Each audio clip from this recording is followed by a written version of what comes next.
Beli satu percuma satu, beli dua percuma dua, beli berapa dapat sebanyak itu. Promosi gila-gila ini hanya berlangsung hari ini sahaja. Hanya dengan RM25 anda terus dapat 2 bilah sabit Jepun berkualiti tinggi, Sun Farm yang jang hangat diburu oleh ribuan pekebun di seluruh Malaysia. Sabit ini ditempa daripada kelulimangan setebal 4mm, super tajam, super tahan lama, boleh digunakan hingga 10 tahun tanpa bengkok atau berkarat.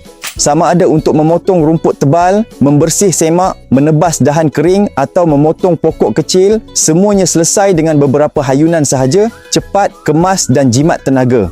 Pemegang besi yang panjang, kukuh dan anti gelincir. Sangat selamat untuk semua peringkat umur, termasuk warga emas. Istimewa hari ini, beli berapa? Kami bagi sebanyak itu. Siap percuma penghantaran seluruh negara plus boleh periksa barang sebelum bayar. Stok tengah laris gila di seluruh Malaysia, jumlah hadiah sangat terhad. Klik beli sekarang sebelum stok habis.